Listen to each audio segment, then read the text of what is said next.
بتحكي بتقول متجوزة من 11 سنة، وأنا عندي حاليا 36 سنة ومعايا ولدين. ولادي مش من جوزي، ولادي من الزنا ومن العشق في الحرام. قصتي بتبدأ، بس ياريت قبل ما نسمع القصة نعمل اشتراك ولايك للقناة وتفعيل زر الجرس علشان كل فيديوهاتي توصل لكم أول بأول. وما ننساش إن قناتنا من واقع الحياة وقصص حقيقية. المهم، بتحكي بتقول إن هي ست زي كل البنات، متجوزة من 11 سنة، وهي دلوقتي عندها 36 سنة. جوزها في منتهى الأدب والاحترام والطيبة، بس كانت صحته على قده بمعنى أصح. يعني مالوش في كلام الجنس ده كتير، ممكن مرة كل أسبوعين 3، ممكن أكتر، ممكن يقعد بالشهر ما يطلبش. لكن هي دايما هي اللي كانت بتطلب منه وبتقوله إن أنا محتاجة. المهم إن هي حاولت تتقبله زي ما هو، بس هي كانت رغبتها وشهوتها أكبر من كل شيء. فقالت له أنا هاجي معاك وأجر لي سكن جنب الشغل بتاعك بحيث نكون مع بعض. قال لها وماله، مفيش مشكلة. راحت معاه وخدوا شقة هناك بالإيجار، كل ده وكانت لسه ما خلفتش منه أصلا. سنة ورا سنة، بتقول بعد ما حوالي عديت 3 سنين أو 4 سنين من جوازنا، في واحد كان ساكن في الشقة اللي قبالنا. كان شاب لسه ما دخلش دنيا زي ما بيقولوا. بتقول الشاب ده كان ما شاء الله عليه، كان طول بعرض بحلاوة. بصراحة لما كنت بشوفه كانت كل مشاعري بتتحرك، ببقى حاسة ان انا محتاجة ان انا اعمل علاقة.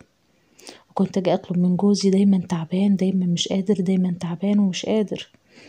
بصراحة لما جالي فترة اتخنقت فيها، حاسة ان انا محتاجة.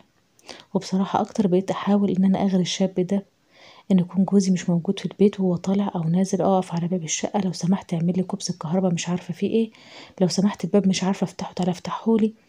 وكنت دايما بقف له بقميص النوم على باب الشقة. بمعنى اصح كنت بحاول ان انا اغريه، وفعلا ده اللي حصل.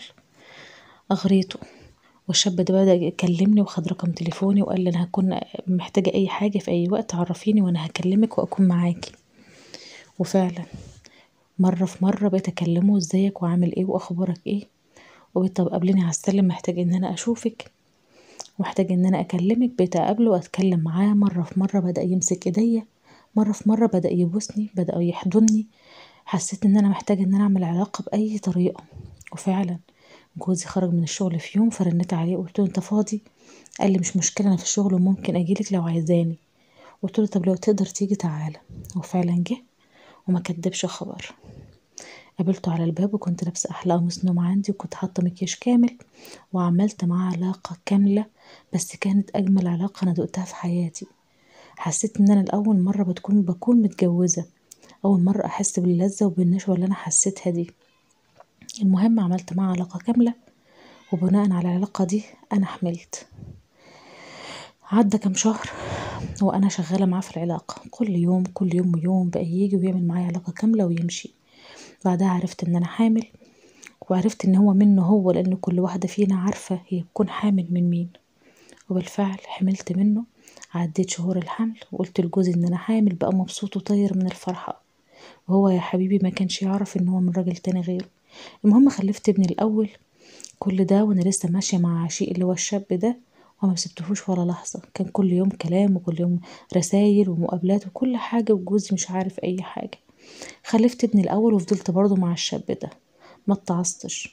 ربنا بعتلي دور تعب كان شديد جدا جدا جدا عليا. في التعب ده حسيت ان انا هموت، فعلا كنت بموت. فضلت اترجى ربنا ان يسامحني ويغفر لي ومش هرجع للذنب ده تاني. مع ان جوزي كان طيب وحنين جدا جدا في حقي، وكان عمره ما بيزعلني. والله كان بيوم ما بيجي من الشغل يا دوب بياكل وياخد دش ويغير ويقعد معايا شويه وبينام. ما كان بيعمل اي حاجه في حياته، طيب جدا ومسالم جدا. ويمكن ده اللي خلاني ان هو ما يعجبنيش، خصوصا انا كنت محتاجه موضوع العلاقه ده جدا واوفر جدا، وهو مش قادر او مش عارف. فبقيت اطلب منه العلاقه كتير، يقول لي معلش سامحيني النهارده تعبان مريض مش عارف ايه. كانت مره كل اسبوعين او 3 ومش اكتر، وكمان ما يعني ما بياخدش وقت طويل. المهم ان انا فضلت خلفت ابني الاول، وفضلت على علاقه كامله مع الشاب ده برضه، ما سابنيش ولا سبته. وكل يوم بقينا نعمل علاقه، وكل يوم ويوم علاقه كامله. وفضلت حتى بعد ما قمت من موتي، كنت بموت ودعيت ربنا انه يتوب عليا وما حصلش. قمت من تعبي، وأول ما ارتحت رجعت للعلاقة تاني، رجعت للزنا تاني، رجعت ما قدرتش أسيطر على شهوتي وغروري تاني. بعد ما كنت بموت وبفتكر في ربنا وأقول يا رب سامحني واغفر لي، رجعت تاني أمر وأمرين. بقيت حاسة إن أنا مسعورة أو مجنونة، مش عارفة جوايا إيه. بقيت كل يوم أنا اللي بطلب الشاب ده إن هو يجيلي. إزاي ما بقتش عارفة، حاسة إن أنا كأن في برج من عقلي طاير. المهم، بعد ما خلفت ابني ده بسنتين، عملت برضو علاقات مع الشاب ده كتير، اكتشفت ان انا حامل. حملت في ابني التاني، برضو كان من الشاب ده مش من جوزي. عشت برضو لحد ما خلفت وقمت. جوزي بقى طاير بين الفرحة بولادي، ومفكر يا عيني ان هم ولاده. ما بقتش قادرة ان انا اقوله. بس بصراحة دلوقتي انا حاسة ان الذنب هيقتلني. ولادي الاتنين مش من جوزي، مش من جوزي الطيب. واللي صعبان عليا اكتر ان هو طيب، عمره ما زعلني، عمره ما اهني، عمره ما خني، عمره ما عمل اي حاجة فيا وحشة. بس انا اللي انسانة قذرة، انا اللي انسانة زبالة، انا اللي انسانة ما استحقهوش ولا استحق اي حاجة حلوة في الدنيا، لاني انا اللي زنيت، انا اللي خنت. ساعات كتير بقعد بيني وبين نفسي وبقول انا ازاي اتحمل على نفسي كده؟ هو لو عرف هيعمل فيا ايه؟ هيطلقني؟ هيقتلني؟ طب هو لو كان خاني في يوم من الايام، كان الاحساس ده هيبقى صعب بالنسبه لي زي ما هو صعب اكيد هيكون عليه، ولا لا؟ بصراحه بصراحه حاسه ان انا هتجنن من كتر خوفي ومن كتر زعلي ومن كتر قهرتي. ضميري مش عارفه، كانه صحى فجاه من كتر نومه. ضميري هيقتلني، بفكر ليل ونهار ان انا اعترف له. واحيانا كتير بفكر ان انا انتحر واقتل نفسي علشان مظلمهوش اكتر من كده.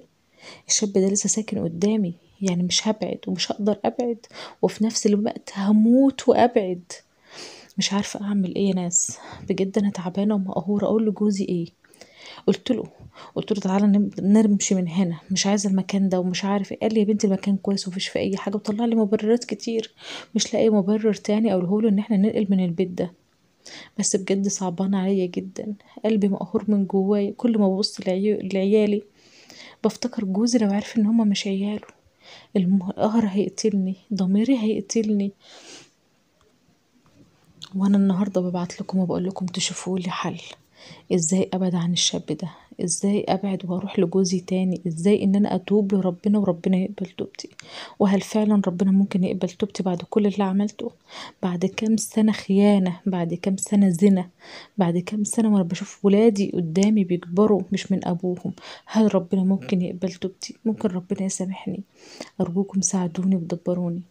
يا ريت يا جماعة نرد عليها بكل أدب وبكل احترام، ونقول لها فعلا ربنا هيقبل توبتها ولا لأ، وفعلا جوزها ممكن يسامحها ولا تقوله ولا ما تقولوش ولا لأ. يا ريت نشور عليها باللي ربنا يمليه علينا.